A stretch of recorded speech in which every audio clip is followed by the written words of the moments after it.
So first thing we would like to take actually care of is that we properly power supply the FNX1591. We have to take care that we use a center positive 12 volts barrel connector. And if we power this thing up, okay, I need to power the plug first. Oh, it's already in the on position, so it's firing up. I'm going to switch it off again to show you something. If we switch it on, like this, the power LED comes on, but also the active LED. And if it stays on like this, this means that the slot of ROMs you have chosen is actually not loaded in. Either not loaded in yet, or not loaded in correctly, maybe by some wrong file or so. So if this stays on, or won't go on at all, this indicates I've now used the little dip switches on the back to access an empty slot, like you have it when you unpack and first run the device. You then have all the slots empty. That's the colored ones here being indicated. And each slot has a different color. And if you choose it with the dip switches, that's actually the rightmost one of 4 switches, then you will see that if you, for example, have slot 0 selected, that it will be white, or slot 15, it will be yellow.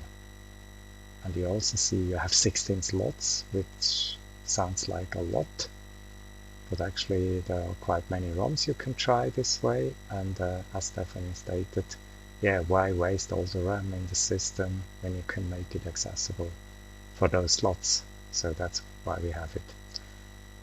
The 2 leftmost switches are to the selected drive address, so if you change that, you can use the Commodore 64 like I do, or an FNX system of any kind, to use multiple drives or in combination with pre-existing Commodore drives, whatever you like to do. What I'm now going to show you is that I have some empty slot, and I'm using the flashing tool, showing it here again. I have it connected. I can show you. This is this extra cable here on the back on the drive. The drive has a USB port. You connect it there, and then you connect it to the PC. Now you have an additional COM port, which is how it goes. And then at first I have the COM port set. I do it the way that I'm now choosing a ROM file. Then I'm choosing a slot, let's say 10. That would be the 11th slot because they count from 0. So I now have it all set up, but before I send it I need to connect the COM port. You don't see an extra box or so, but you know if it stays on this state, connect, and lets you disconnect that it is connected. And at the latest, when you send the binary, the box is a little bit off center, so you can see it better. If you send it, you get a nice sound from Windows in my case, because this box popped up. Are you really sure to overwrite this slot? Which I'm actually, yeah, I am.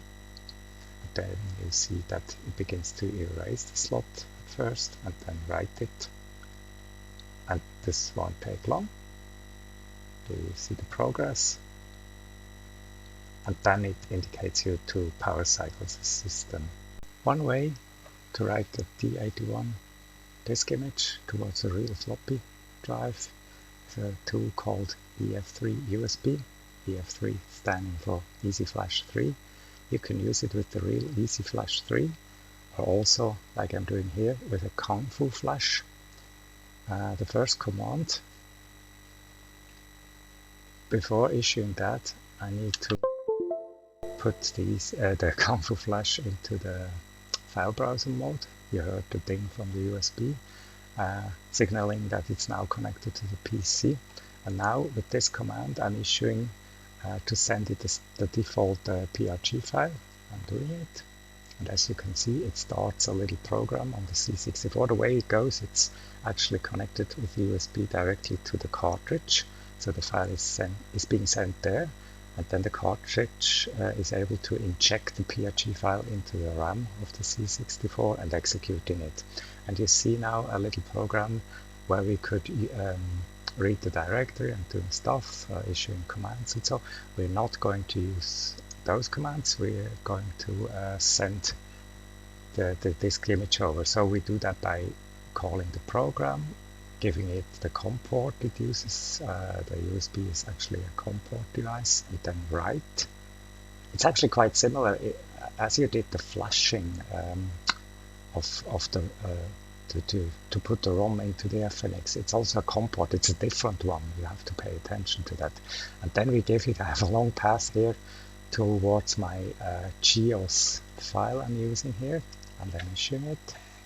And as you can see, this will now take a little while because this method is using the C64, so it's sending the file through the ISC bus towards the disk drive, and this isn't actually the fastest method, so we're going to fast forward here a little bit.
Finally coming to an end.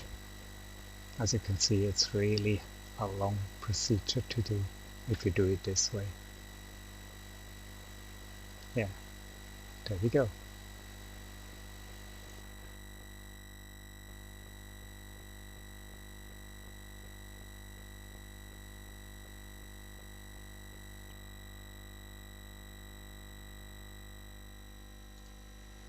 The best and the fastest way to put the D81 disk image onto a real floppy drive would be to use a tool named Samdisk.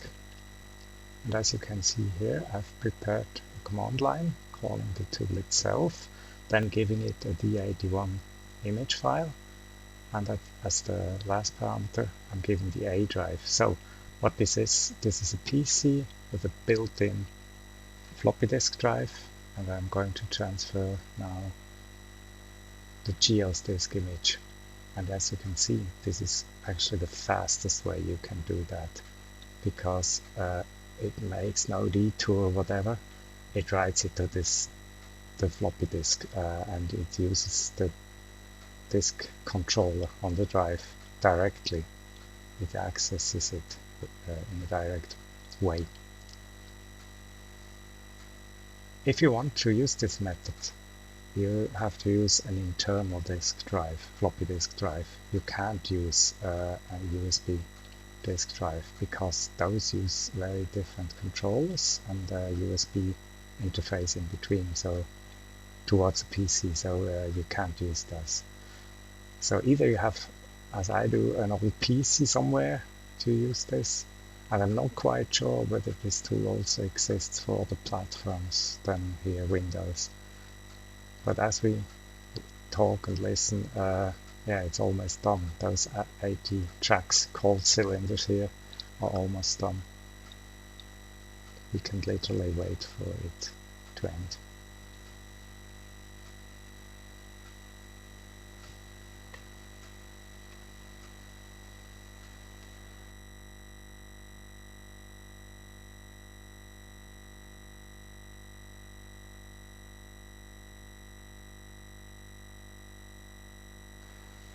yeah, there we have it. That simple. Done.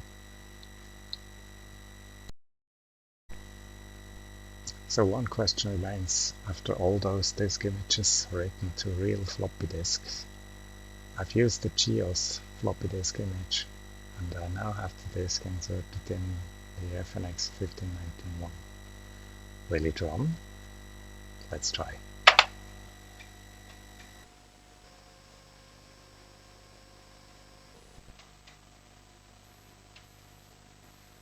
Yeah, it actually does. As you can see, even the LED behavior is acting correctly.